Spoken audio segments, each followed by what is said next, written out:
PowerPoint. You can see the screen. Yes? Okay, great.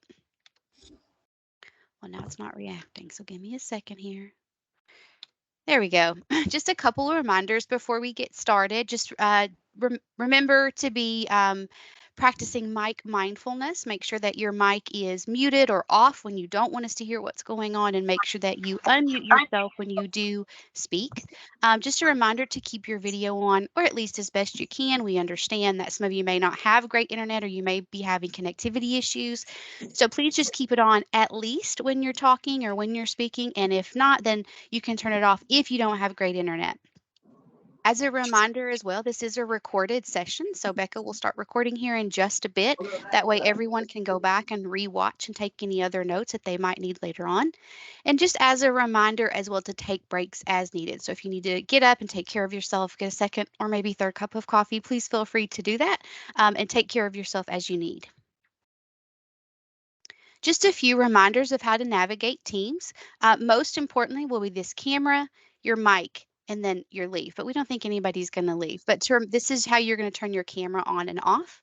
This is how you're going to turn your mic on and off. If you need to leave, here's what you do. And here's a couple of fun little features. So your reactions, if you want to raise your hand or give like an applause, you can hit this little reaction button and it'll show you how to do that. You can just click it. And there's also the chat. So if you want to be able to see or access the chat or any notes that are in the chat, you hit this and it should pop up on this side of your screen. Just a few reminder of our team norms. One, to participate respectfully and welcome the multiple viewpoints that we have the privilege of experiencing here in Teams and in our Kentucky Leads. Devote your attention to those who are speaking and sharing. If you have a question, don't hesitate to ask. You can either drop it in the chat or raise your hand. Be courageous and speak your truth, but also be aware that you own your intentions and your impacts with whatever you say. Most importantly, honor our time together. As I always say, be there or be here. If there is somewhere else that you absolutely positively have to need to be, then be there. Otherwise, be here, be a part of this time, and enjoy this time with your colleagues. If you are interested in staying connected, a couple of ways that we can do that. So one, the Kentucky Leads SharePoint site is a great way to stay connected. You're going to find all of our past sessions. Even if you're cohort 3 and you want to see what happened over in cohort 1, we record and post all of those.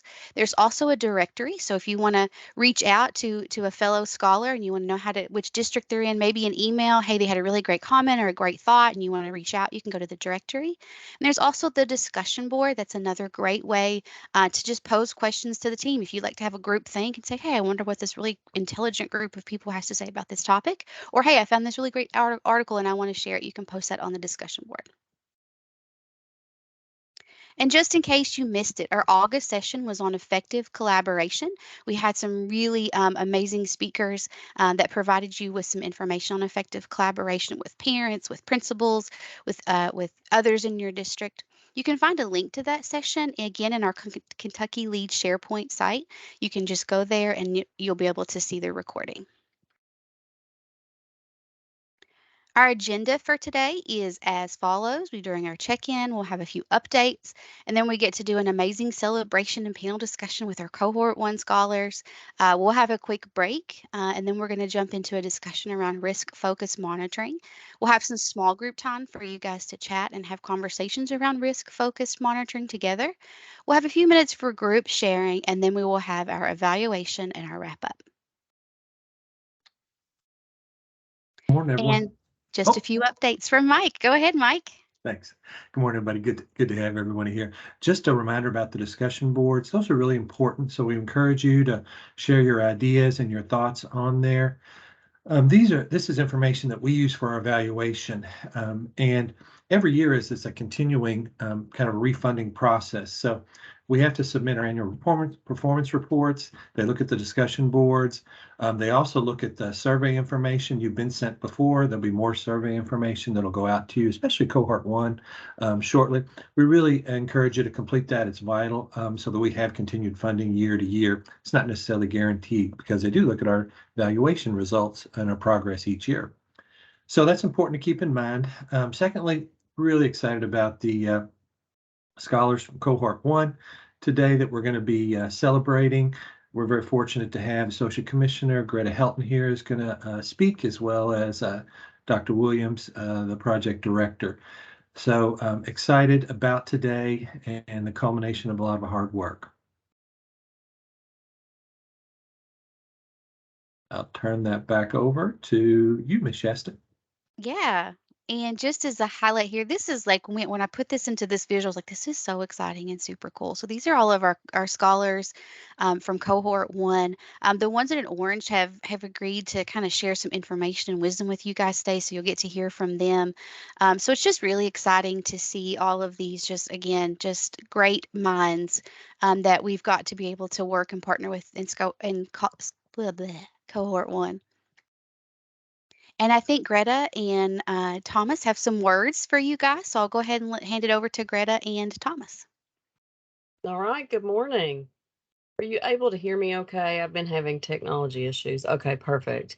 I took my computer with me on a conference and then I brought it back. It didn't want to work while I was there. Now, when I got it started, now it doesn't want to work when I'm here. So, anyway, it's lovely. It's always great. So, good morning. Um, I won't take up a lot of time. I just wanted to hop in and say congratulations to all of the cohort one and everybody else, because this is what happens, right? At the end of this, you look back and you realize you put in a couple of years and then time has flown by. I know it probably didn't feel like that while you were in the throes of classes, or when you were getting up every Saturday, once a month on Saturday to hop online with one more thing to do. It probably didn't feel like it was going to go by really quickly, but it did. And if y'all hear something growling, that's my cat. So just ignore that. Mike April will not be surprised. I mean, we're keeping it real on Saturday morning. Um, but seriously, it's this one more lift right now. Let's make it bad. One more lift right now in the throes of COVID, in the throes of the teacher shortage, in everything that's going on. I know it's not been easy. And so I just wanted to take a minute and congratulate you on achieving this accomplishment and welcome you to a further step forward in the leadership of special education across Kentucky. And I will say this past week, I was at the National Association of State Directors of Special Education, NASD. I was at that conference, and it's really kind of incredible to spend some time with my colleagues from other states who are special education directors and hear about what's going on in states across the nation. And it's super, I guess, re-energizing, reinvigorating for me to be able to say, here's some things going on in Kentucky. And this is one of the most prized grant opportunities that we've had, because this is real. This is where the rubber meets the road. We've had the good fortune of being able to assist with not only some tuition, but hopefully you've benefited from some of the stuff that you've heard from the leaders at the state education agency and other regional leaders. And I hope that you've really found some time in connecting with your leaders in other districts, because that's important. And that's the thing that I'll leave you with moving forward. Whatever you do, wherever you go, whatever mark this is on your journey, there's another chapter. And you have the ability now to become directors of special education and lead entire programs in your district. You may stay, lead teachers, because I feel confident you're already leading, but your seat may change. And so as it does, the thing that I would encourage you, the thing that I would encourage you to do is to lean on those people around you, connect with strong leaders next to you, um, realize that you can't do it all and you shouldn't have to, because there's leaders amongst us all. And so you've demonstrated that. You should be very, very proud of this accomplishment. And that's the thing that we don't share enough. We don't stop as special educators enough and really just sit in the moment and congratulate ourselves on some really great things that we've done. And you've done a great thing for yourself, but you've also done an incredible thing for our students and our families, because the more leaders that we can have, the better that we are. And, it, like I shared with folks this past week, we do have a teacher shortage. We have an educator shortage, bus driver, cook. That doesn't matter. Whatever position you're in schools, there's a shortage. But even during a shortage, we had more applicants who wanted to do more than we had spaces. And I think that's a testament for what you're doing in the field. And so I just wanted to A, say thank you, and B, say congratulations. So I will turn it back over to Thomas, and I apologize for my cats. I'm sure you heard that in the background, but that's just part of Saturday morning. Thank you, Greta. And to cohort one, again, as Greta said, congratulations to each of you. What I will say is that throughout my career, there's certain things and certain quotes or that my colleagues or my administrator or someone has given me that's kind of helped me throughout the road. And so I want to share a few of those with you.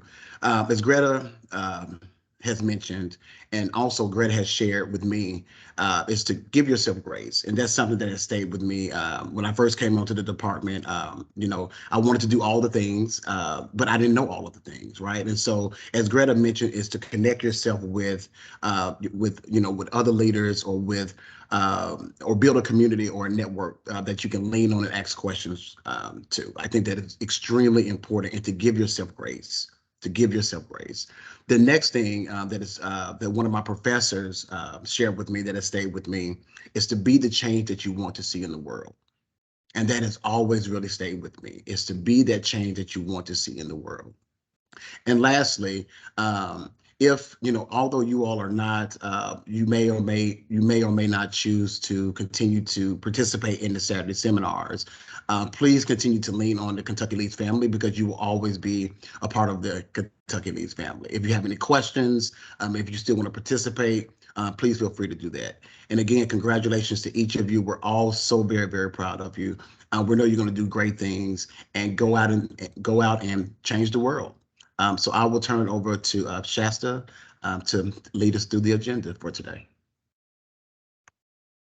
Yeah, well said, guys, and I agree with, with all of that for sure. And we talk a lot, as like the leadership team, we just talk about how great Kentucky Leads is and brag on our scholars all the time. And this will not be the last time, and if your cohort one, it's definitely not the first time you've heard me say it, but like I'm just so impressed every time that I get to have conversations with you guys outside of Leeds, at a conference or something, or we're talking and we're sitting and hearing some of the thoughts and conversations. This is like this is what makes education great in Kentucky is our people like you guys. So again, congratulations, cohort one. Thank you all for all of the hard work and the dedication and the time and the energy and the blood, sweat, and tears, right? Probably that you've poured into this. So thank you all very much. Before we hop on to the panel, I do want to just pause and see if there are any questions from anybody before we hop into the panel discussion with our amazing cohort one.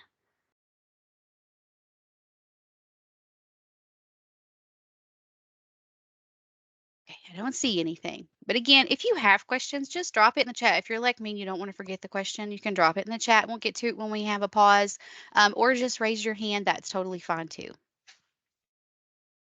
And Okay, so can I so, jump in Oh, real yeah, for quick? sure. Shasta, Greta has her hand up. Thank you.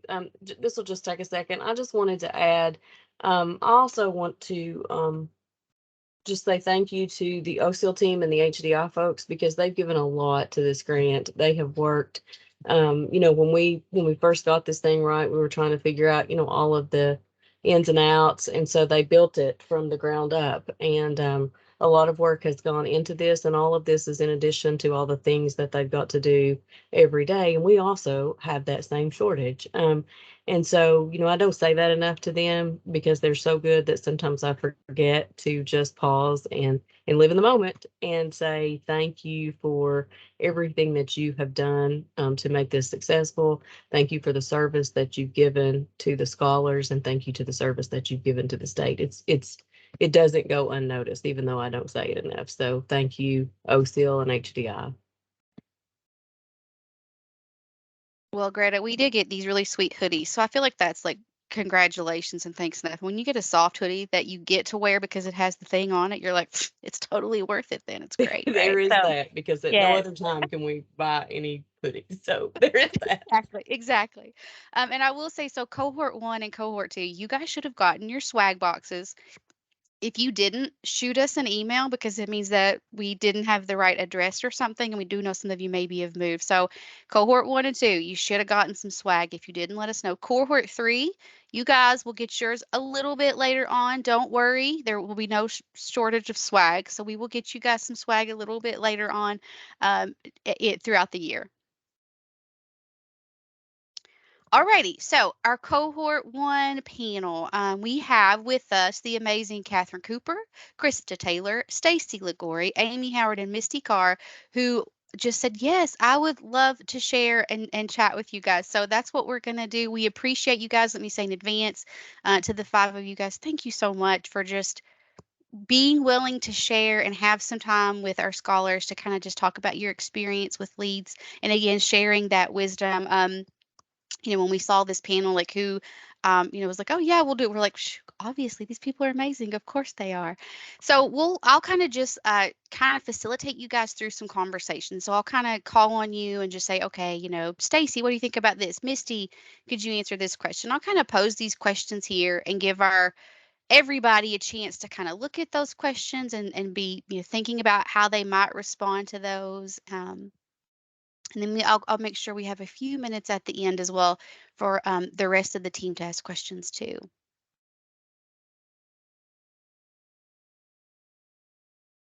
Alrighty.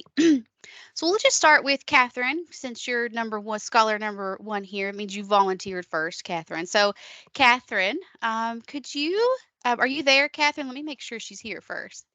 Yeah, I'm here. Okay, yay. I can't always see like both of the screens. So Catherine, we'll start with you. So what are some key takeaways from the Kentucky Lead sessions?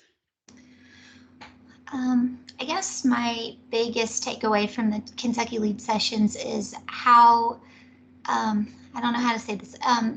When you're taking your courses, a lot of them are geared towards principals. And so you're getting a lot of information about what you should do as a principal. And the special ed side tends to be a little bit smaller of the percentage that you're taking. And so having the lead sessions really helped bring some of those topics that we know we're going to run into, but maybe it's not being covered in our classes. So I think that's the biggest thing that I've taken away is just that knowledge of, not just how to do special education, but how to do special education in Kentucky and who are the people that we can reach out to and make connections with when we do have questions. Thank you, Catherine. Hey, Krista, are you here?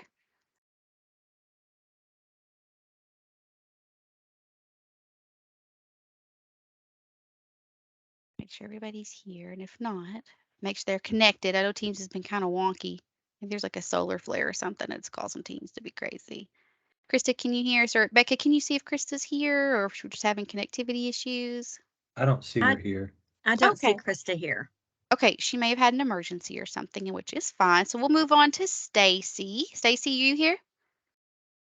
I am. Can you hear me? Yes. All right. We've beaten half the battle here.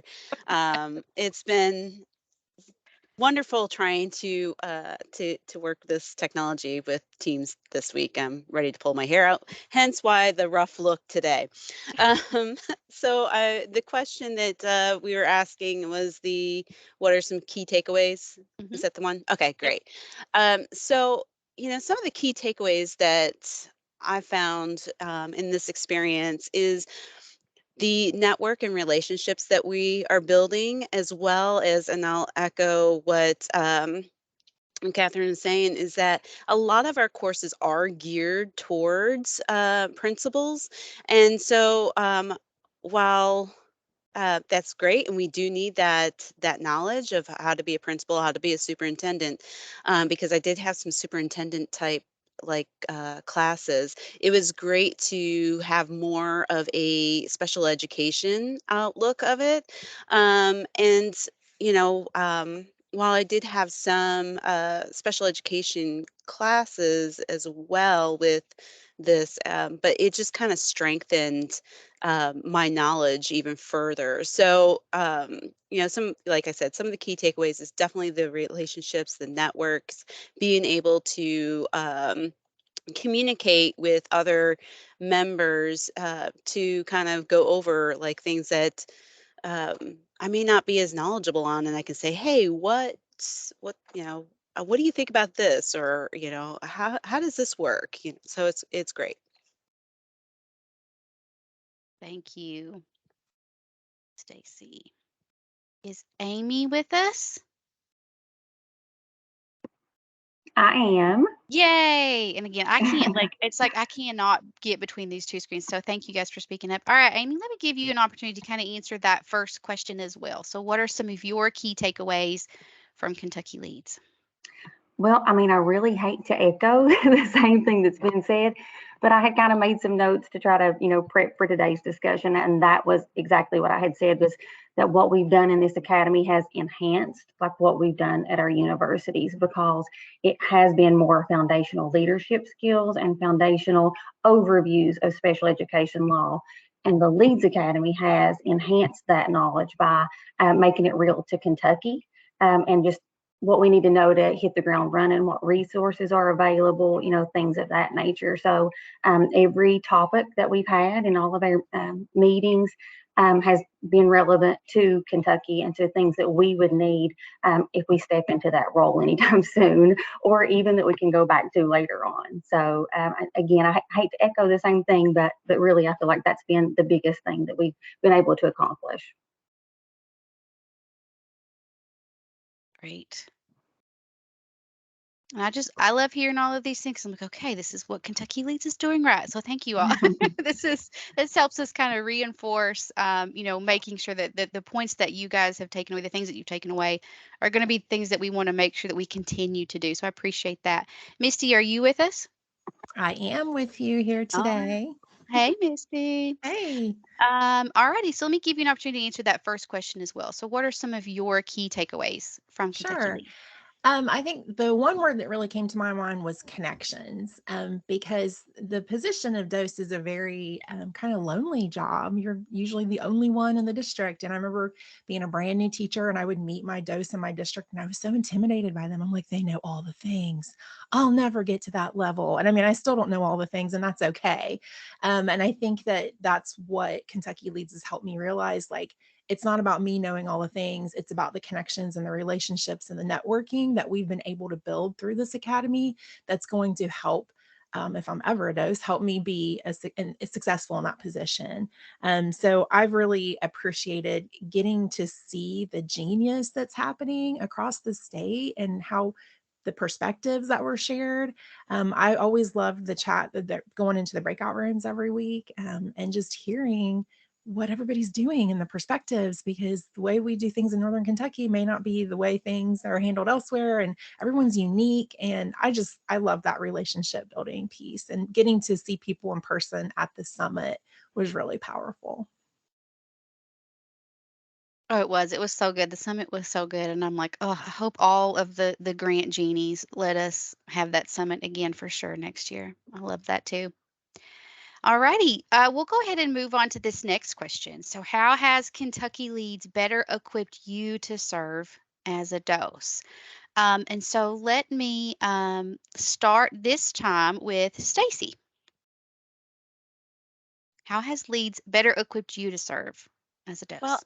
I will say that it is better. Like how it has is it's that building that network and not feeling you're alone. And if I was to become a dose, if that's my path, so far my path is here at the department. But if I was to become a dose, and looking at, data and seeing, oh, wait, I'm struggling here. I wonder, but this district is doing really well. Let me reach out to that person that I was in leads with and see what they're doing to better my data as well. So again, it's that connection piece, and, um, being that leader enough to go, I can reach out to other people as well.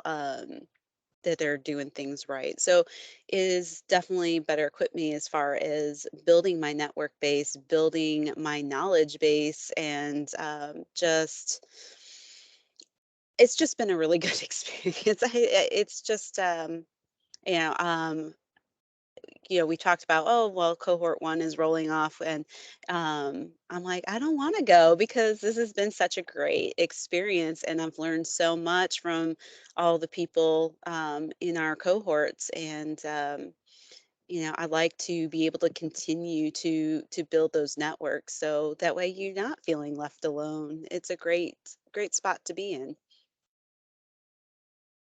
Well said. What about you, Amy? So, looking at that second question, how do you feel better prepared or equipped to be a dose because of leads? I would have to say that it has kind of opened my eyes to aspects of special education that I maybe didn't have experience in. So, I was an LBD teacher and then I did school psychology. So I never really worked with, say, FMD information when it comes from like transitioning from Part C to Part B. I didn't really have a lot of knowledge there. Some of the resources, like Kentucky Spin, we had that session that had a lot of information with that. So those were things that I didn't really in my career path have experience with. I knew about them, maybe knew they were there, but to really see how it is available for everyone to use as far as like Kentucky Spin, that we can have that. It's an excellent resource. I really like that one, as you can tell. But just there's just so much. There's never any way you could know everything, I feel like, about special education. Every single day we face something new. So to be able to network and to know at least a little something about it, in our sessions when we talked about, say, Part C to Part B transitioning, some takeaways from that, so that I would have a little bit of knowledge, at least where to go to get some of that information. So I think just kind of spreading our wings a little bit and learning a little bit more about areas of special ed that we maybe haven't necessarily experienced before. That's great. And I'll be sure, Spin has a special place in my heart too. And so I will make sure I tell Rhonda that you felt that you just loved the information Yeah, from Spin, I because that is did. great. They're such a good resource. And Yeah. I'm like you. I'm like, every day I'm like, I feel like I should know these things. But then I go to this spot and I'm like, how did I not know this thing? And Yeah. where's this thing been for the last 3 years, right? Yeah, yeah, absolutely. That's how I felt about it. It's like, wow. Right. Yeah. That's great. Okay.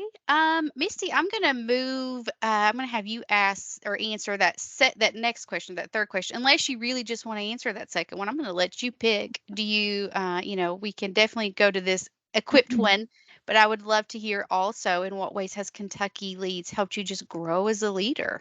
Sure. Well, I think maybe I could speak to both of them. My answer kind of fits in both of those questions. I think I just have a better appreciation for all the work that our doses do in the region, and as a special education consultant, I feel like I'm better equipped to support them, to see the needs through their eyes, to look at what their districts may need in areas of support for their teachers. And because when I first started as a consultant, I was very focused on the classroom view, which was awesome. But I've been able to broaden my perspective and kind of take, that 30,000-foot view, and look at what our region needs, and how to better support our doses. And I've always just appreciated the nitty-gritty details that I never knew. Like, I never knew about the monitoring that happens, about budgeting, about grant writing. And now I feel a lot better equipped with those skills. Like, when the doses are talking about it in the regional meetings, I'm not like, does anybody know what they're talking about?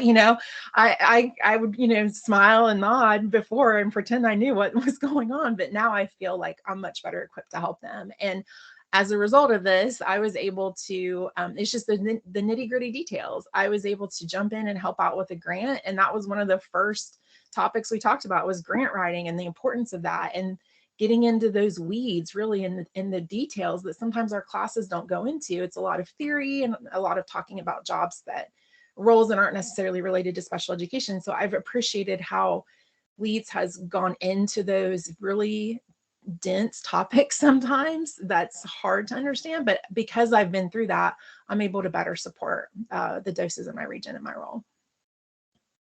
That's awesome. It's great. What about you, Catherine? So I'll kind of do like I did with Misty here. You can answer both. She wrapped hers up in a nice little package there. But how has Kentucky Leads equipped you, or how have you grown as a leader through Kentucky Leads? Well, I think one of the big things is there are a lot of laws out there around special ed, and I think as teachers we don't always know what those are. My boss is great about like what does indicator 8 say about blah blah blah, blah. And I don't know. I have to look it up. I don't know. So I think just having some experience around that and understanding that there are state laws and there are federal laws and that the state is bound by those federal laws. So sometimes when things feel like they don't feel great to us, we know that it's probably because that's coming from a different place, and Kentucky is trying to make it as palatable as they can sometimes. Um, the other thing, I teach some classes for people who are becoming teachers, and it's really opened my eyes to the things that they don't learn in their program. And it's something that I really want to try to do as a leader is to show them, just for example, like what's the difference between eligibility and diagnosis? I don't think our teachers come in understanding that, and that can cause a lot of confusion along the way. So I think being able to use what I've learned here to help the next generation of teachers coming in has been really, really helpful. That's great. And I love to hear that you guys are able to use these, even if you're not in that dose position yet, to be able to use this and pour this information and share it. Because that's what we want, right? Is this just this like high connectedness where everybody's just kind of sharing these information and ideas and resources because we know that's, ultimately what's going to be best and great for our kids. Well, let me give so all of the four of you, give me is there anything you just want to share? Like if you're talking to cohort 2, you're talking to 3, you're talking to the Kentucky Leads leadership team, is there anything else kind of just like last minute that you would like to just share or reinforce or offer some encouragement or wisdom that maybe wasn't wrapped up in one of these questions? I have something. I'll start. You know that you know what you know and know what you don't know, and and feel free to ask. I think that there are a lot of situations that you're in where there is misinformation, and going through this program and just being a leader is to be able to nicely say, oh no, tier 3 um, intervention is not special ed, and just to be able to have the confidence to say, to help people understand, because I do think there's a lot of misinformation around special education, and our job is to support our students and to make sure that they're getting what they need. So know what you know and know what you don't know so that you know when to ask someone for help as well. That's great. And it echoes, I think, I think it was Tracy Sharp, right? Who at the summit, she was like, it's okay to not know everything, but know who to go to, right? So it's very much that same sort of idea. So that's really great. Um, what about anybody else? Like something else kind of like last minute, wisdom, or just like one more like really powerful learning moment you've had, something you would like to share with cohort 2, 3, or the leadership team? I would like to echo what Catherine was saying and know that it's okay not to know everything. And it's okay to say, no, I cannot do something. Because, I, I I know I'm one that's like, just give it to me. I'll do it. I'll do it. I'll do it. And just, remember you have limits, and remember to take care of yourself in this process because so many times, you may feel like you're being overwhelmed or bombarded with information, and it's okay to step back and say, stop. I need time to absorb. So, make sure that you're taking care of yourself, but also, make sure that you're able to say no.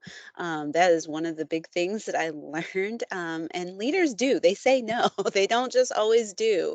Um, so that is one of the big things I've learned is like it's okay to say no, and it's okay to say I really don't know. I need to look that up, or I need to go and talk to somebody who actually does know the answer. So I guess make sure that you're taking care of yourself. Absolutely. I'll just say to make the connections. I think that the cohorts coming up just kind of really need to know the importance of that, and not just with the other people that are in your cohort or in this academy, but with OSIL also. It can be intimidating to be honest. No offense, but it's like, oh my gosh, they're with the State Department. What do I say? What do I do? Don't But I've come to realize, to be honest, that you guys are wonderful and easy to talk to, and that if you don't have the answers, that you're going to do just like we would do. You're going to find those for us. So just making those connections with the people that are in your cohort that will be resources for as long as you're in the position, but also the resources that are the people at OCL as well. So I would just say, don't be intimidated. We're all in this together. So just make sure that you use those people in a good way. I really appreciate that because it's absolutely true. Like, I mean, I speak for myself and I know the rest of my team as well, but like, we always, if you have questions, like just give us a call, shoot us an email, and we're going to work to help you, find some answers or at least some resources and guide you. So I really appreciate that. Thank you. But I feel like we're very approachable. I mean, I wear a hoodie, so I mean, doesn't that make me approachable? Like that's not scary, right? So yeah. All right. Any other words of wisdom or just, thoughts or connections or anything you want to share from our panel? And Shasta, I think I have a final thought. Okay. Today. Went to Hamilton last weekend with my son. I've seen it a few times, but the song, when they start talking about being in the room where it happens, is so powerful because as a leader, we're in the room where things happen. And I just found it so empowering to lean into that role that you can make positive change and don't ever forget about that. Like, I just find it kind of thrilling to be like, wow, look at all these amazing people and look at all these connections and we can make a positive impact on kids. So just lean into that and embrace it. I found it kind of scary at first. I still do sometimes, but I think it's always it's just an awesome opportunity to make a great impact. Yes, I know. So I'm like seeing this chat. I'm like, so many of us are probably talking about Hamilton. I know Thomas and I for sure be like, yes, love the connection to Hamilton. So that's great. Um, so just from cohort 2, cohort 3, want to give you guys, a few minutes to kind of ask questions of cohort 1. They're finished. They're done. They're out of here. Just kidding. They're not. They get to come back. We're going to totally invite them and probably pester them for some stuff later on. But for you guys, are there any like questions, from the team that you would like to ask? Something you're like, how is this going to go? Or, what's something I should really take note of? Anything like that. I want to give an opportunity for all the scholars to just pick their brains. And you can just raise your hand or call out either one. That's fine.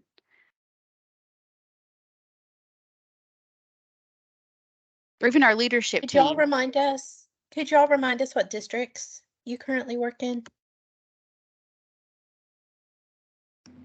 Yeah, I work for the Greater Louisville Education Cooperative. We're one of I think we're called SURTACs now, Special Education Technical Assistance Centers. I think that's right. But we support Jefferson County Public Schools and the Kentucky School for the Blind. I work at the Kentucky Department of Education in the Office of Special Education and Early Learning. I'm a consultant in the Guidance and Support branch. I'm in Pike County, so I'm in extreme eastern Kentucky, and I'm currently working in the special ed office, serving as an assistant dose. And I'm a special education consultant at the Northern Kentucky Cooperative, or as Katie said, the SURTACs, which we're still learning the acronym for.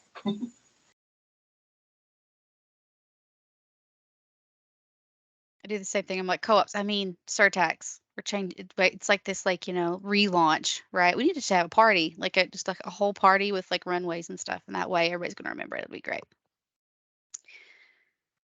Any other questions from scholars or even our leadership team? I know that my brain was pinging off more questions, but I'm not going to take all of the time. So, from our leadership team or from any of the scholars, any questions you have for our cohort one friends? Yeah, I have a question, Shasta, for our panelists. Is there any session throughout the 24 months that has really stood out to you? Yeah. The and I feel really bad because I can't remember her name, but she came to the summit in June, and she talked about early childhood. Yeah, Dr. Dr. LaWanda Yes, Wesley. Yes. she was absolutely amazing, and to just hear her perspective, and also I think she said something that was so like poignant, which was preschool is preschool. You can't teach kids how to be in school by kicking them out of school. So it was just like such a great grounding message to say, like, yeah, their little behaviors that they're having, that's why they're here. We're trying to get them ready. So but her she was absolutely amazing. I also thought Todd Whitney did a great job at the summit with his um, opportunities to respond, and he kept everybody engaged. I thought that was really great too. So those two things definitely stand out.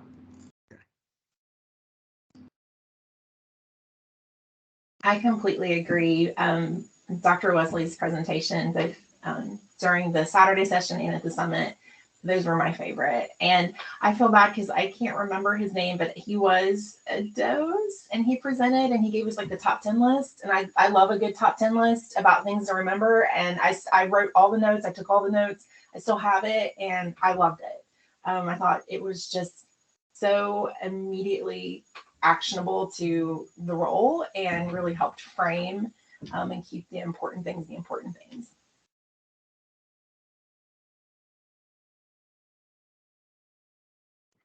I think I kind of already said I really love the Kentucky spin just because that was so new to me. And I had no idea that there were just so many resources out there available through them. So that probably was the one that stuck with me the most. But I have to say, honestly, they all, there wasn't a session that I was in that I didn't take something very important away from it. I think the presenters that you all lined up and the information was very much relevant to what we needed to know.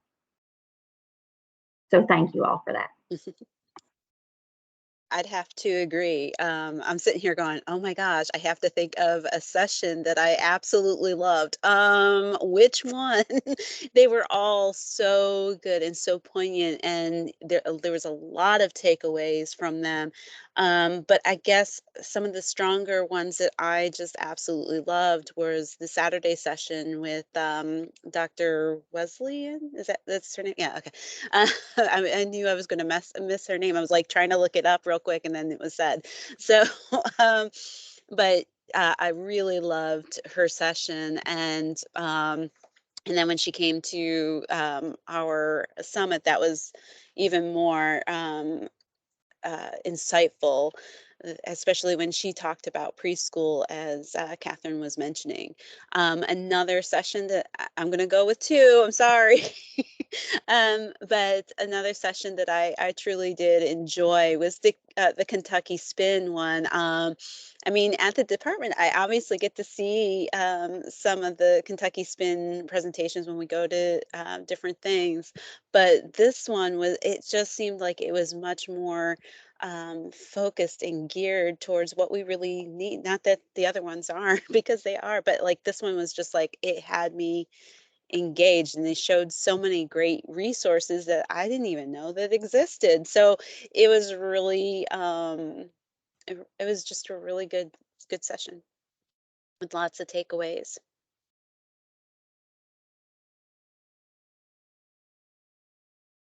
Thank Okay. you. And I did And see I, we had a question. Is that I what you're going to do, Thomas? no, I Question think in the there's chat? a question in the chat. Yep. Are any of you all hoping to step in a dose role soon, and why or why not? I can answer that one. I'm not looking to step into a dose role just yet. And the reason is that I have taken up a um, doctoral program at Morehead State for special education leadership. It's a P12 leadership doctoral program. The emphasis is special education.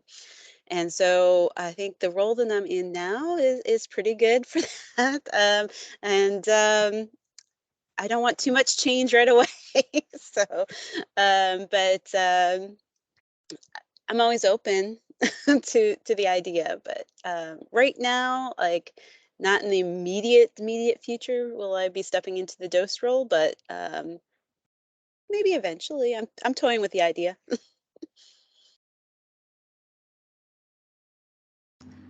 I'll answer too. Oh, I'm sorry. Go ahead. No, go ahead. Go ahead. I was just going to say I am hoping to step into a role in the future.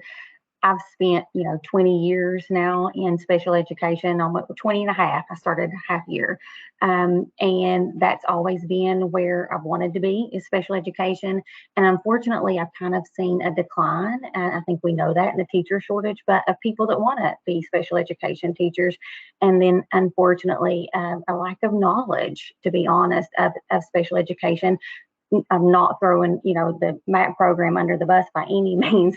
I'm very thankful for them because you know, we have people who want to step into the role, but there's not a lot of knowledge there in what special ed teachers do, what they're legally bound to do, and just overall the compassion side of it, which is kind of hard to teach. It's compliance and compassion, I feel like. So in that role, that's what I would really want to focus more so on is just kind of making the change and hoping that more people come to want to be a part of special education. So I think that's kind of how I would like to end my career, I guess, one of these days when I retire. But it's just to be able to serve in that role. So. I was gonna say I'm kind of with Stacy. I actually finished my doctorate and then turned around and started this program right after, which was completely insane. I should have given myself a little time, but it turned out to be the right choice at the right time. So now I hope that I'm done forever with school because good grief, I can't do anymore. But I feel like I'm having like I don't know, like a midlife crisis or something, like trying to figure out now that all the school is done and I've done all of it, what does that really look like? When I started this program, I really thought I wanted to become a director of one of the cooperatives or the surtax, because I really, really do like that role. So right now, my plan is to stay where I'm at because I do feel like I get to train and talk to a lot of doses, a lot of teachers, and get the word out. And that was something that they said in the PLC. Somebody else asked a question about PLC, and I was going to kind of throw that in there too, just to be able to take this back. We team with OVEC, so we are able to take information to all of the doses in OVEC and then also JCPS and the Kentucky School for the Blind. So right now, that's what I'm doing. I'm not being a dose, but I'm trying to think about what's the best choice. But it's a hard decision when you get there and you think, okay, I've done all this. Now what am I supposed to do with my life? I agree completely. I kind of like, what do I want to be when I grow up? Because I've been in special education for 21 years now, and I've loved it completely. But there's so many different things to do within the field. So I'm really loving my role at the co-op right now, being a special education consultant. Much like Catherine gets to do, we get to work with all the doses in our region. So I'm looking at that. This role is empowering me for maybe one day becoming a dose. And I'm also currently adjuncting at Northern Kentucky University and building up the field and working with future teachers, and I'm really loving that. So all of those kind of pieces are coming together that maybe one day I'll be a dose, but right now the co-op is my jam and NKU is my jam, and I'm really loving it. But this program has empowered me to be so much better in both of those roles. So one day I'll step into that role, but just not quite yet. Alrighty. Well, thank you all so much. And there are a couple other questions in the chat, but I do want to keep us on track with time. And we have some really great information on risk focused monitoring. That's a word I'm still learning to say. I want to say RFM because it's like easier for my mouth for some reason. I want to make Pastor, sure we have a. real quick, Oh there's yeah, go. one question I do want to answer in the chat. Sorry to Okay, go cut you ahead. off. You're good. And it was a question around will cohorts continue to receive the information shared within SharePoint? And the answer is absolutely.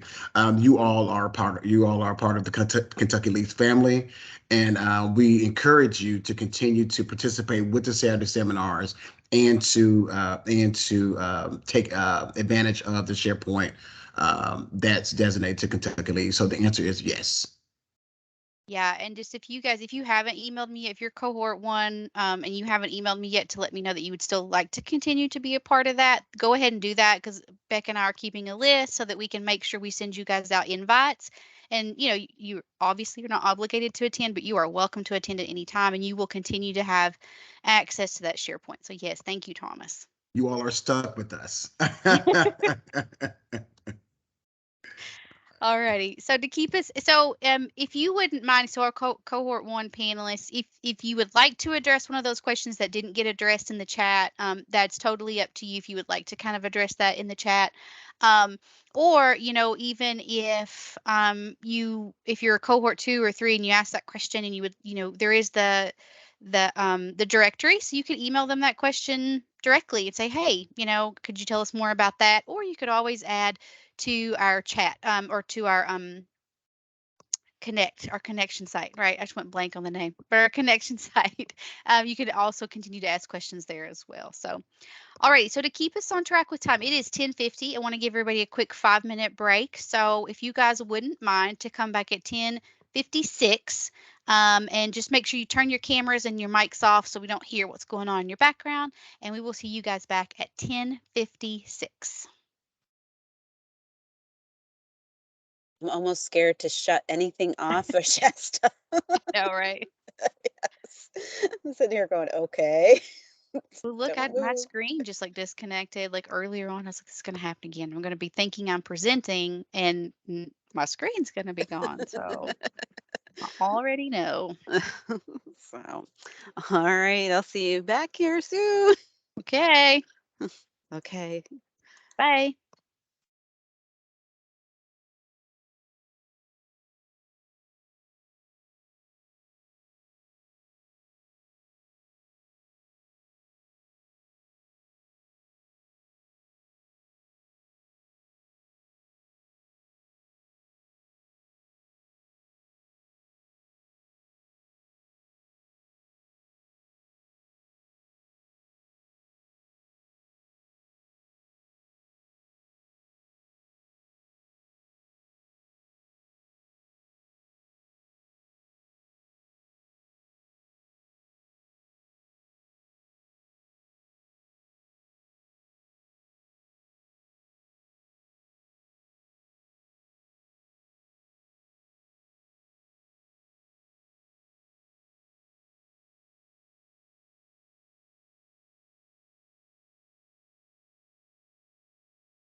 Hello, Carolyn.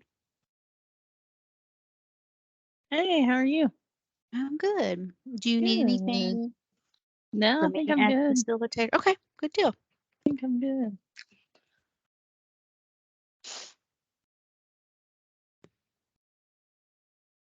Just hoping to keep my dogs quiet this morning. I put up the baby gate, but I have one dog who's afraid of the baby gate. Yeah. And so as long as I just I'm like like set it that. against the Yeah. door, he won't come near it. It's Yeah. so funny. I have something like that. I have one dog that will push the baby gate out of the way to get upstairs, but then when he Mhm. comes back, he'll just sit and whine like he's scared to touch it again. I'm like, you pushed it out of the way to go up there, and I'll move it out of the way. He won't. It's a mess. That's funny. Oh, yeah, crazy. I'm going to mute myself and take my camera off here because I'm munching on my breakfast. Okay.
All right, friends and family, it is 10:56. So I'm going to go ahead and get us started again. Hopefully, everybody had a chance to take care of themselves, stretch, get a drink, whatever you needed to do. Ugh. Hang on, my computer's not responding. All right. And now we are going to move into risk focused monitoring. That is so hard for me to say. I don't know why. RFM, if you, it's like that's what I'm telling myself in my head. Risk focused monitoring. And we get to hear from Carol Ann Morrison. And so, Carol Ann, why don't you just tell us like a little bit about yourself? And what's super cool, she's also a cohort 3 scholar. That's awesome to me. So, Carol Ann, tell us a little bit about yourself and then lead us through some information around risk focused monitoring. All right. Thanks, Shasta. I am the director in what is our division of IDEA monitoring and results.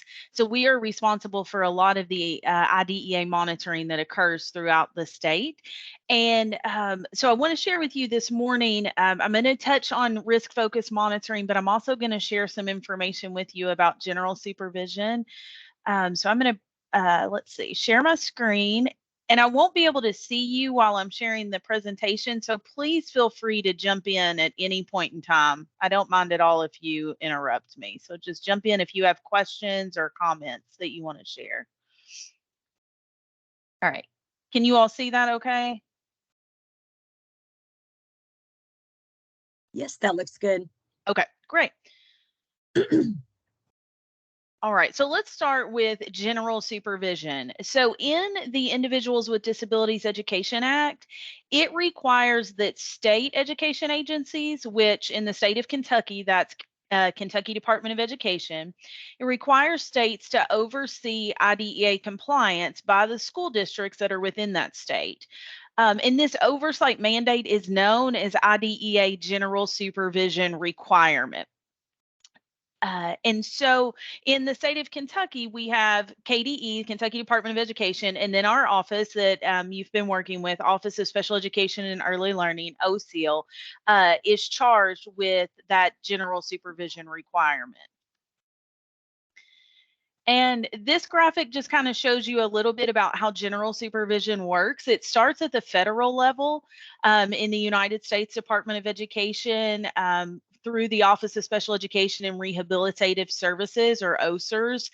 And then the Office of Special Education Programs, OSEP, is who we primarily work with. And then at the state level, like I said, we have KDE, OSEAL, and then a lot of our monitoring occurs through the Division of IDEA Monitoring and Results, which we call DIMR for short. And then there's also a general supervision requirement at the local level. So at the local school district level, the district staff are charged with ensuring that each of the schools are implementing IDEA with compliance. And then a little bit about results-driven accountability. Several years ago, the Office of Special Education Programs revised the accountability system that they had in place for states, and they shifted the balance from a system that was really focused primarily on compliance, and they shifted that to have more emphasis on results.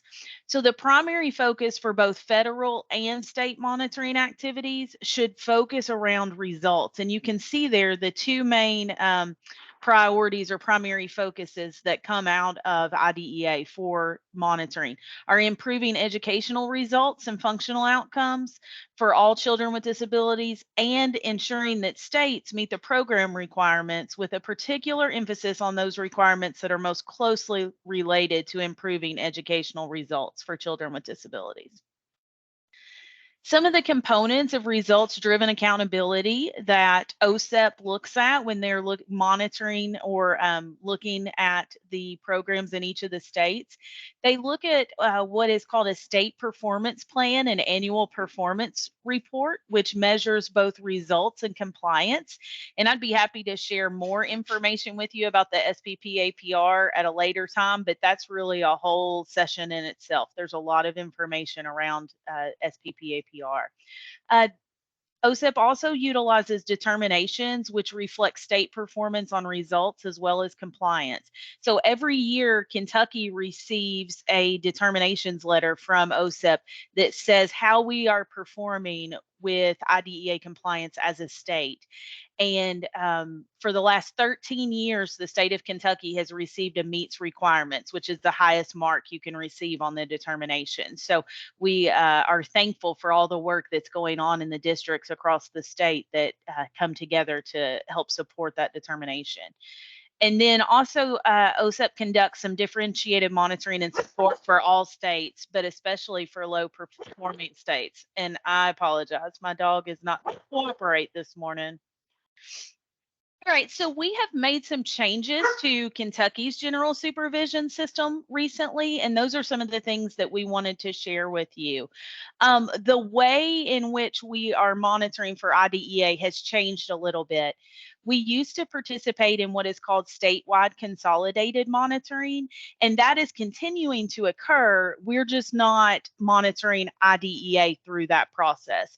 The statewide consolidated monitoring is a process that several of the different federal programs at the state level combine together to go into school districts and monitor at the same time. That's kind of how that system works. We have pulled out from that, and we are going to be utilizing what Shasta mentioned as risk focused monitoring, or RFM for short. And then we've also, I'm share a little bit with you about differentiated monitoring and tiered engagement. That's really the whole entire plan for general supervision, and it includes monitoring activities and tiered support for school districts. And so risk-focused monitoring is a piece of that. It's one component of the differentiated monitoring and tiered engagement. All right, so I want to give you just a little bit of information about differentiated monitoring and tiered engagement. It's a tiered support system that provides engagement to all of the school districts in Kentucky. We have 3 different tiers. Tier 1 is universal, and it's available to all school districts. Tier 2 is targeted, and it's provided to individual school districts or small groups of districts. And then Tier 3 is intensive, and it is required for a small number of school districts.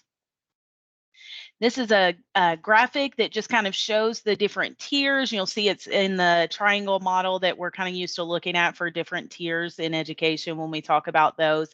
It shows there on the left-hand side who it's available to or provided to or required for. And then these are just some of the activities that are included in each tier. I'm going to kind of share that information with you on the next few slides.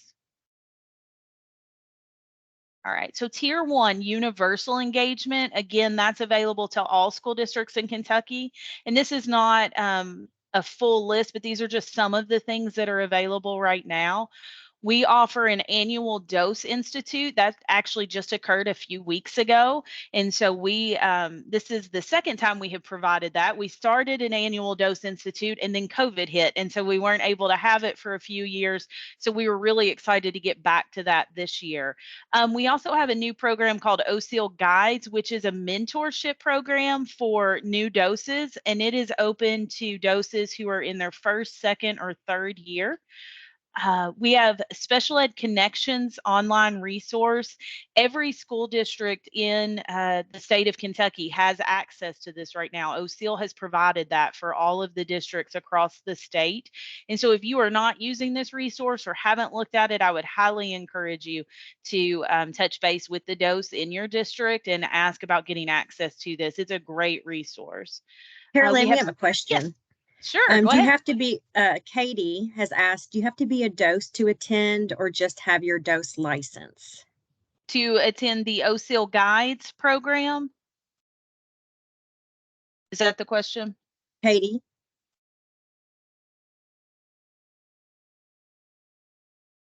Katie, sorry guys, I'm sorry, I have kids around me. The DOS Institute, I'm just wondering if you have to be like a working DOS to attend the DOS Institute. I believe that you have to be a DOS or assistant DOS, but I can double check for clarification. Okay. But I'm pretty sure for the DOS Institute. Great question, though. We also have we've kind of put some resources together in a new webpage called the Technical Assistance Network. And if you wanted to find this webpage, if you just went to KDE and searched for Technical Assistance Network, you could find this. But it lists all of our different TA providers that are available to school districts through contracts that OSEAL has with them. So we have several different ones listed on there you might want to take a look at some point. We also have several different communication avenues that are available to each school district.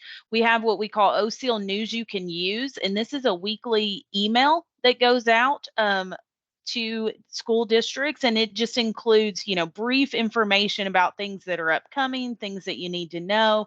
If we post new resources on our website, we will share that through this News You Can Use email. We also have a quarterly newsletter, as well as every other month, we have what's called Greta's Dialogue with Directors, and it's a brief Teams call where Greta and others in the office will share information, and then we give an opportunity for doses and others that have joined from the district to ask questions or provide feedback to us. And then we also have a couple different data dashboards that are available that show child count data, some SPP APR information, and can be sorted by district, by cooperative regional areas. So the CERTAC regions can sort. You can also compare like district data to state level data. So it's a really great tool for school districts to utilize. For Tier 2, that is our targeted engagement. And so this is provided to individual school districts or small groups of school districts. And it's individualized and targeted assistance for districts that are scoring in a certain percentage or the top 15% on our risk assessment rubric. That's a new tool that we've developed this year to help kind of determine the level of risk for our school districts across the state. We've always had a risk assessment rubric. We've just modified this one a bit and made some changes to that. And then we also included here our indicator desk reviews, as well as some alternate assessment desk reviews, justifications, and assurances. And then at the Tier 3 level, this is the intensive engagement. And so when districts are in the Tier 3 level, it is required. It's not optional. It's required for a small number of school districts. And it includes our RFM, which is risk-focused monitoring.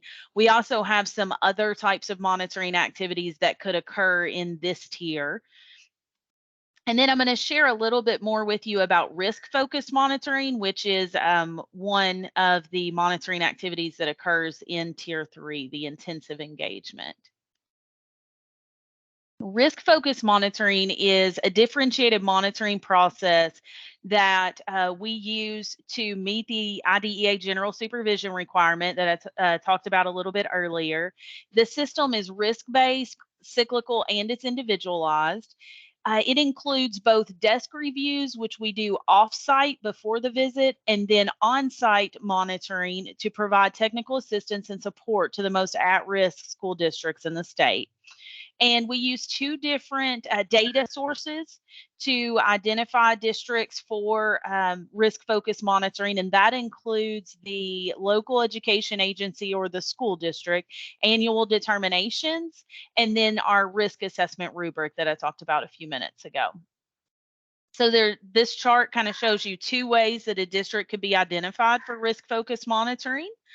One is if their annual determination is anything less than meets requirements. So if the school district receives needs assistance, needs intervention, or needs substantial intervention, and they have not received a monitoring visit for the last 2 years or more. And then the other way that a district could be identified is their annual determination meets requirements, but on the risk assessment rubric, they're scoring in the top 5% of districts with the greatest risk who have not been monitored in the last 5 years or more. So I just wanted to share with you the components that are included in each of these two different data sources. As you remember, I stated earlier that we have a state performance plan and then an annual performance report that we submit to the Office of Special Education Programs annually. And there are several different indicators within that SPP APR. And so some of those indicators are included in the determination that the school district receives annually. And so those indicators are indicator 1 for graduation, indicator 2 for dropout, indicator 4B for suspension and expulsion, indicator 9 for disproportionate representation, indicator 10 for disproportionate representation in specific disability categories, indicator 11 is child find, and then indicator 12 is early childhood transition, and indicator 13 is secondary transition. And then some other components in our determinations include some of the Kentucky summative assessment data. You can see the different areas listed there that we utilize. And then also any non-compliance that's identified through an on-site monitoring visit is also included in the determination. And then the other data source is the risk assessment rubric. This rubric is available on our website. The easiest way to find it is just type in Google Kentucky Department of Education risk assessment rubric, and it will be your first option that pops up there if you wanted to look at it. And the areas of risk that are measured by this rubric include the percentage of students receiving special education and related services. We compare that to the state average. Timely and accurate submission of IDEA data, IDEA formal written complaints, a dose experience in the district, significant disproportionality, and then those SPPAPR indicators that were not included in determinations are included in the risk assessment rubric. And so those are the ones you see listed there. We also have some bonus points included on the rubric. And so some of those areas for districts to earn bonus points is if they have a timely GMAP submission. This is the grant management application and planning system. And so this is where the school district submits their application for their IDEA funding each year. And so we look at timely submission of that. Also, if the district has a DOS who is participating in the OSIL Guides mentorship program, that provides a bonus point. And then participation in a transformation zone, that is, or T zone, that's part of our work with the state systemic improvement plan. And that is in indicator 17 of our SPPAPR. So there's a bonus point for districts participating in that. And then there's a bonus point for districts that meet requirements on their annual determination for the last 5 years. Carolyn, we have a question. Yes. William Rowlett has asked what the state average for students receiving special education services is, special education services at the state level. The state average right now, I don't have the data right in front of me, William, but I think it's right around 16%. 16% of the student population receiving special education services. But when I'm finished with the slides, I can pull that up. And if that's really off base, I'll let you know before we leave today. Good question. Any others, Becca?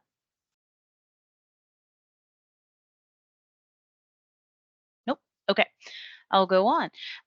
So a little bit about the risk focused monitoring visit. First of all, the districts that are being monitored for this school year, so for the 22-23 school year, they received a notification letter at the end of August that notified them that they are receiving a risk focused monitoring visit this year, and it shared the dates of those visits, also dates that the district can join. We're having monthly like open office hours where they can join, jump on a Teams call, ask questions. We're going to share some resources with the districts and really just try to help support them and prepare them for their visit.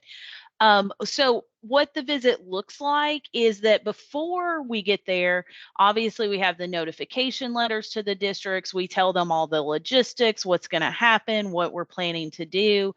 And then the week before the visit occurs, we have staff in OSEAL that will review student files. They'll do desk reviews and they'll review those student files for compliance in specific areas. One thing that's really unique to risk focused monitoring this year is the focus areas for each specific district. We've been doing focus monitoring for several years, but what we've done is we've looked at all of our data for the state of Kentucky, and we've determined the area or areas that we really wanted to focus on as a state when we went out to monitor. So that focus may have been on IEP development and implementation. And so every district that we visited, that's what we looked at. That's the area of focus. Well, this year we're looking at the data specific to the district and where their areas of risk are greatest. And we are determining the focus areas based on that. So each district may have a different focus for their visit throughout the, for each one that we visit, we may be looking at something different. So we've notified the districts of what that focus will be. And so before the visit, 1 week before, consultants will do desk reviews of student records to review for compliance in those specific areas that we're focusing on for the visit. And this chart just shows you how we determine how many files we're going to review for each of the districts. And then during the visit, when we're on site, the monitoring team is going to visit some selected schools. They're also going to conduct focused interviews. They'll interview staff ranging from the director of special education. They may interview principals and other administrators in the school, teachers, paraprofessionals, just a list of different staff that they'll be planning to interview. We do let the district know about that ahead of time. We work on schedules for interviews ahead of time. So all that is set up and organized before we get there. And then there might be some requests for additional documentation, just depending on what is discovered during that visit. We might need to look at a few more files or something else while we're there. And then after the visit, we issue a written report to the local school district superintendent and the DOS. This is sent out 15 business days following that on-site review or that visit that we had with the district. And the report includes strengths of the school district, notification of any IDEA noncompliance that was found during the review, and next steps if there are any that need to be taken. If we do find noncompliance while we're monitoring, the local school district is required to develop a corrective action plan, or CAP for short. We also provide a clarification to the school district. It's a 10 business day window where the district can submit any clarifying information. So this is not an appeal process or that type of thing, but it's a process to say, oh, I think you missed reviewing this document when you were looking at the files. This was there and available, but for some reason I don't think it was reviewed. Will you look at this and see if it changes any of your decisions or conclusions about noncompliance? Or it might be that the district just forgot to submit a document. They had it readily available, but they forgot to share it with OCL for the review. And so they have a 10 business day window to share that. We'll review it. If it changes anything about the report, then we'll issue an amended report to the district. So as I stated, if noncompliance is identified, the school district has to develop a CAP for review and approval by OCL.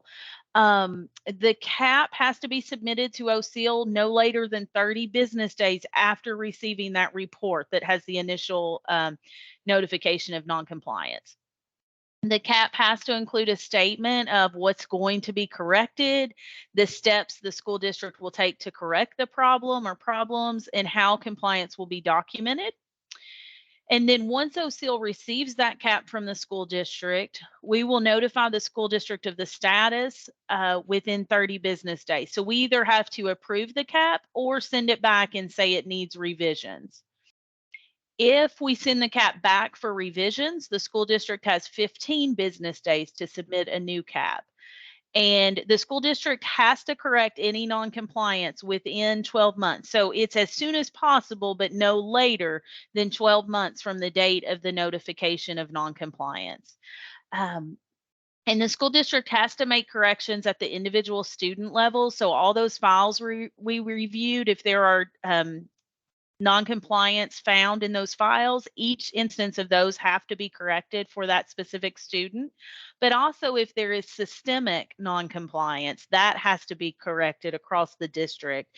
And in Kentucky, we define systemic noncompliance as the same error found or the same noncompliance found in 2 or more student files. All right. And these are some of the resources that we are going to have available to explain more in depth about differentiated monitoring and tiered engagement. We have an overview and a manual that we're working on getting out right now. So those will be posted soon and can be shared with you. We have posted online an updated compliance record review document. And then we have also updated our risk assessment rubric, and we have posted that online so that it is available for anybody to see on our website. So I know that was a ton of information to throw at you very quickly, and I apologize for that. But I do have my email address here. Feel free to email me with any kind of questions. If you saw anything in this presentation today that you would like more information about, please feel free to reach out, let me know. I could always come back and present some additional information at another time if that would be helpful to you. And I will also say I'm going to present this presentation, but go a little more in depth and in detail at the Kentucky CEC conference in November. So if you're attending that and you're interested in more information, please feel free to join me there as well. And I will be happy to open it up for any kind of questions that you might have. Mike has a question. Sure. Hey, Go ahead, Carol Ann. Mike. Yeah. Really good stuff. You touched on this kind of bits and pieces, but could you tell us, once a dose is notified, their district has been selected for monitoring, what are the steps that that dose would, for the most part, start to implement there in their district to get ready for that monitoring cycle? You know, when it starts, if a couple months, I think it's Sure. minimum about a few months, but could be, they could be like 4 or 5 months before, we come visit. Great question, Mike. So once they're notified, that notification does include the specific focus areas that we will be using for the visit. So, as a dose, I would recommend the first thing is to go in and to look specifically into those areas and how is the district doing in those specific areas. Is there anything that maybe needs to be addressed through some training, some support for staff? Also, making sure that all the documents are readily available. We do our desk reviews through Infinite Campus as much as possible. We do that to hopefully make it a little bit easier on the district, so you're not having to pull all kinds of documents and send them to us to review, but making sure that everything's locked, because if a document is not locked in Infinite Campus, we can't see it in the state edition that we're viewing it from. So sometimes I've been on the phone before with a school district and they're like, I'm seeing it, it's right in front of me. And I'm like, I can't see it anywhere. Well, it's because the document wasn't locked. And so you might see it at your level, but I can't see it at the state level. So that's a really important piece. Also thinking through if there's anything that you may want us to review that is not included in Infinite Campus. We have a secure server. We call it the DOS upload server, and each school district DOS has access to that. And so you might want to start preparing documents that you'll need to upload there for us to be able to review as part of that desk review. Great question. Thanks, Mike. So it sounds like once you contact them and announce that the visit will be coming, if they go in and look at what's going to be monitored and the DOS already sees some problems there, they can actually go ahead and start correcting that through like training or something like that, even before the agency gets there. It's what it sounds Absolutely. Absolutely. The Thank you. sooner it's corrected, the better, because the sooner it's done right for kids, the better it's going to be. Great. Thank you. Any other questions?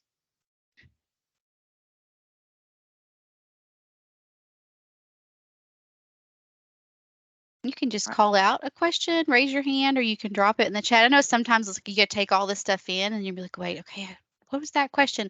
But if you have anything right now, feel free. This is a great opportunity to have some Q&A with Carol Ann or get some information from her about risk focused monitoring. I have a question.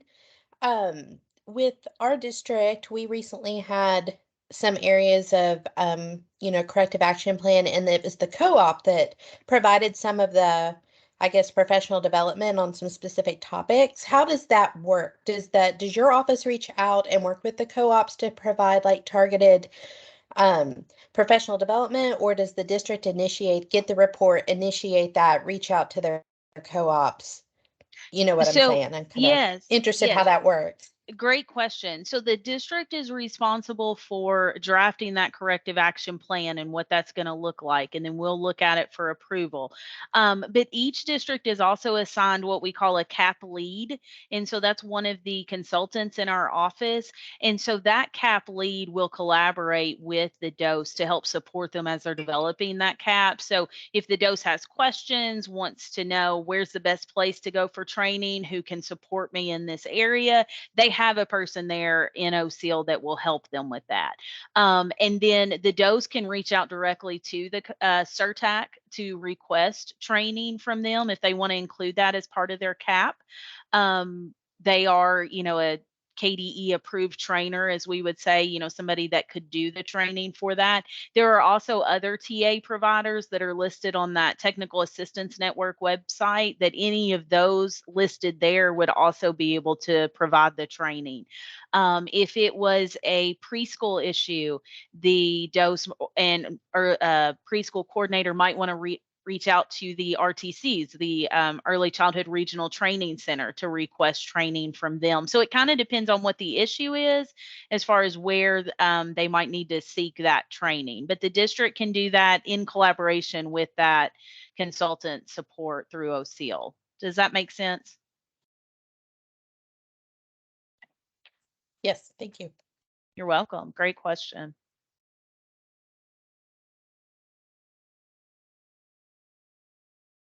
Any other questions about risk-focused monitoring, monitoring in general that anyone has? I think Mike has his hand up. Go ahead. Another one, just quick one. How long does it typically take to clear a CAP once a district's been given it? What's a cycle that they typically work through to get it get it cleared. Sure. So the OSEP, so Office of Special Education Programs, put out a memo. It's called an 0902 memo that talks about correction of noncompliance. And in that memo, it states that noncompliance should be corrected as soon as possible, but in no instance or no case greater than 1 year from notification of that noncompliance. And so the goal would be that we correct that as soon as we can. But we're going to work with the district to get to that point. So the CAP process kind of starts with, once it's developed and it's approved, typically there is a training component in there. We often encourage that the training occurs first before we start correcting files and having ARC meetings to discuss what we need to do. That's not always the case, because sometimes maybe it's most people in the district know how to do it correctly, but there was maybe just an issue at one school or in one area. And so they may need to do some training first before correcting things, but others may not, or may be able to support with that. So it just kind of depends on the situation. But there's typically a training component. Sometimes when there's systemic noncompliance, there are other activities that kind of help build and support the procedures in the district. There may need to be a review of the policies and procedures, and may need to be some updates and changes there. If there's changes to policies, that's a process that's going to have to go before the school board. And so that can take some time in there. And then once the student specific files are corrected, those go to the CAP lead to review and ensure compliance there. Once everything has been done that's listed in the CAP, so there's been all the activities are completed, all of the student files that were non-compliant have been corrected and are now in compliance. After all of that is finished, we do a review of updated data, or sometimes we call those comparison files. So we pull new student files that we have not looked at before, and we review those for the same area to ensure that they are all in compliance. If they're not, the CAP's not ready to close. We send those back to be corrected, and we pull new files, and we keep doing that process until we can ensure that all of the set of files we look at are in compliance, and then we will close that corrective action plan. Thanks, Mike. Great question. Anybody else?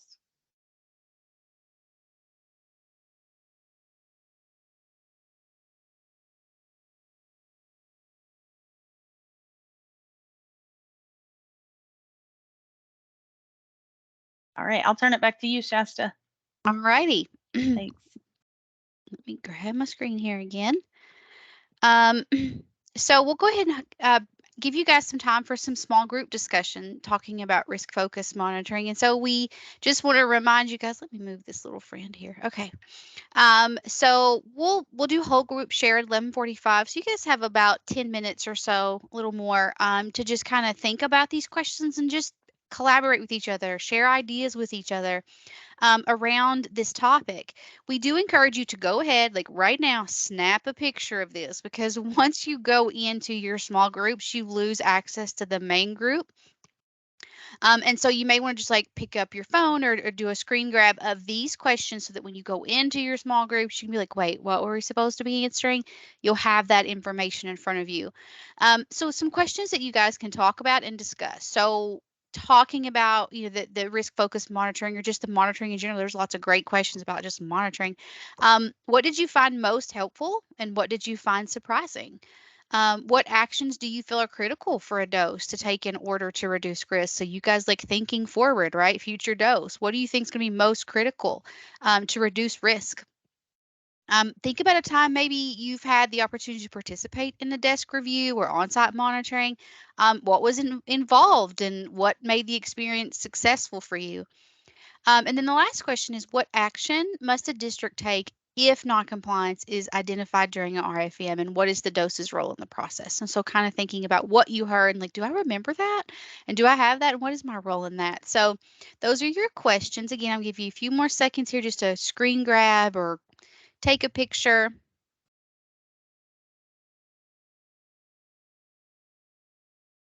Okay, everybody should have that now. And I think Becca is going to sort us into discussion groups. You don't have to do anything but just sit there, right, Becca? The groups will come to them.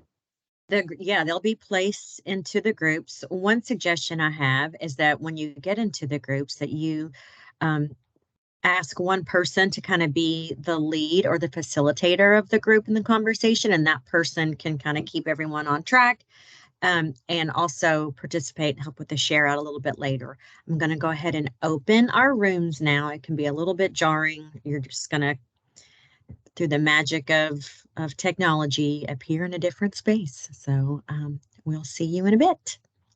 Righty, welcome back, everybody. We hope you guys had some great discussion time, an opportunity to just kind of ask and think out loud. And I think Bill's going to lead us through just an opportunity for some group share.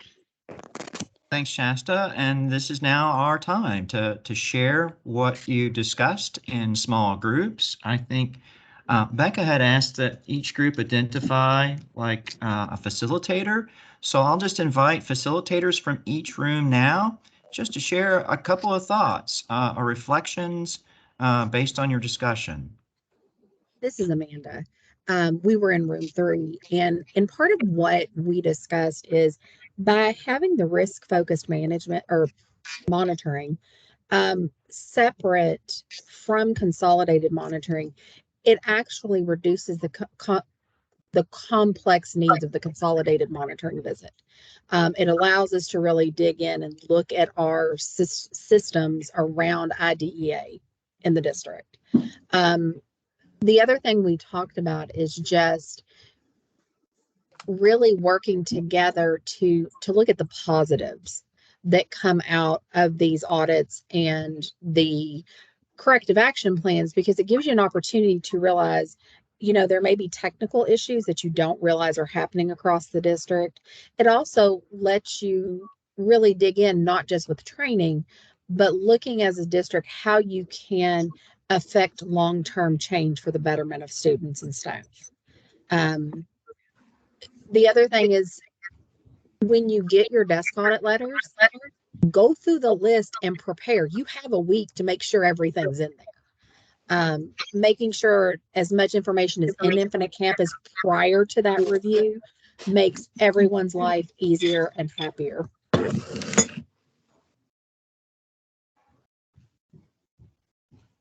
Thank you, Amanda. Absolutely, that's really interesting to hear that the value of monitoring and its potential for driving improvement in special ed and outcomes for kids. Okay. I can share for my group. I'm Harper Rallett. I'm the assistant director of special education in Scott County Schools. We ended up spending a lot of time on the second question, like what actions do you feel are critical for a dose to take in order to reduce risk? And we talked a lot about creating internal structure for like IEP compliance reviews and things like that, which is something we've had the opportunity to do in our district.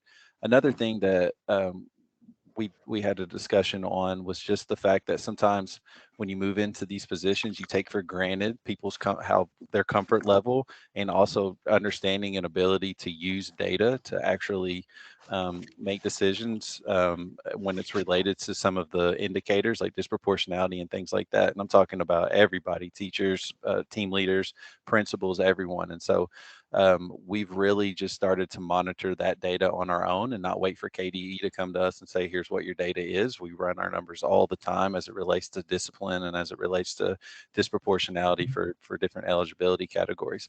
And so we're doing that through PLCs with different leadership groups across our district to make sure that there's an awareness of that, and then also so that they understand how to use that data to have better outcomes for students.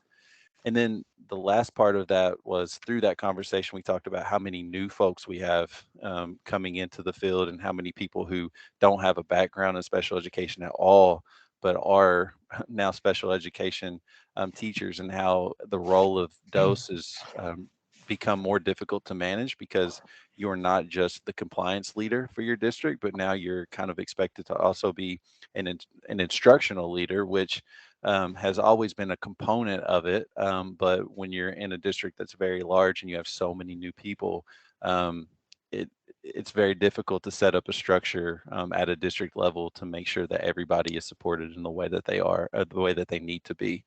So balancing that those two roles as compliance leader and instructional leader.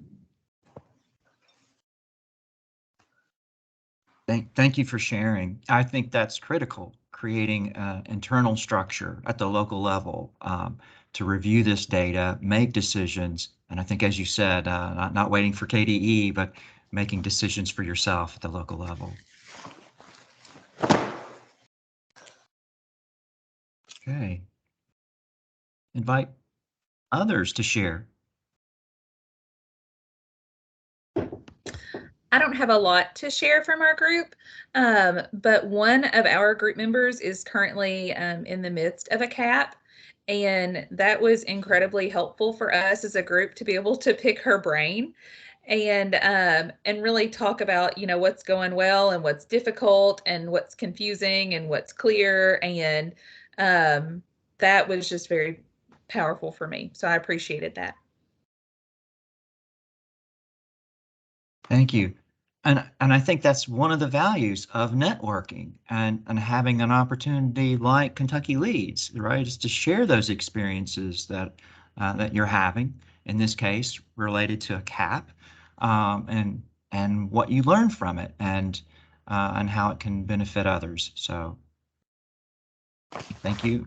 I think we still have time if there are others that want to share. Yeah, I'll share briefly. My name is Bethany Kyle from Oldham County, and we had a really good discussion about how, you know, I was part of a PLC when I served as an ARC chair, where our DOS would pull together all of the ARC chairs from the district, and we did some trainings together, just PLCing together, and we would do record reviews of our own, where we would just randomly pull some records and files from different levels and actually go through a record review, like just use the document and go through the record review. So that way we as ARC chairs could see just the impact that we had just in our meetings and our monitoring as we were holding those meetings and making sure that the check boxes were checked properly and that they matched and that we could see the through lines just when we were developing an IEP. That was really, really helpful. Yes, thank you. A record review, I think, is critical, and providing training, identifying a need, and then providing training around that need to address that is really, really a good strategy to share. Great ideas and discussion. I'll again ask to see if there are others that want to share. I was gonna say I could speak for our group. I had Candace, Alan, and Gabby. So we had 4 of us. We have all, our districts have all had a corrective action plan, either in it currently or coming out of it. So that was kind of interesting. 2 big districts, and then 2 individuals who've worked in smaller districts. And so I think our conversation kind of gravitated towards the third question. You know, what steps is the district taking? What's the DOS's role? One of the things I thought was interesting, really only 1 of 4 of us had any significant experience or a familiarity with the data dashboard. So we all are going to go back and spend some time on that and accessing that. And we just talked about the challenges. We are all seeing the challenges of turnover in teachers and then alternate cert or teachers who have not a lot of experience. So here you're trying to say your CAP is about IEP compliance, which I think most of ours were. And you're trying to then teach them how to write, you know, an IEP correctly, but they can't even tell you what a PLEP is, some of them, you know, so it's just from the get-go, you're kind of really harping on them. And one of us said, you know, they've had a bunch of their teachers say after the first year say, this isn't for us. So like really trying to strike that balance of providing support, but training without them feeling like they're just coming out of the gate doing something wrong is kind of what I took away from it. And finding that balance is a challenge for leaders. Yes, thank you for sharing. And it sounds like everyone really participated in some rich small group discussions. I'll ask once more just to see if anyone else has one more idea or thought that you'd like to share from the discussions. With that, I'll invite you to continue your conversations around what you learned today on the discussion board. Use the discussion board to share your ideas. I have deep gratitude for the work that you're doing. And I too just want to add my voice of congratulations and thanks. We're so proud of Cohort 1 for your completion of the Academy. And with that, I'm going to turn it back over to Shasta. Thanks, Bill. And I swear, you guys, just hearing you all talk about like all the things that you're already doing around monitoring and like ways to improve, results for kids, I'm just like, oh my gosh, that's such a good idea. That's so great. So again, just you guys are like the best. I'm telling you, make it worth getting up on a Saturday morning for. You guys rock.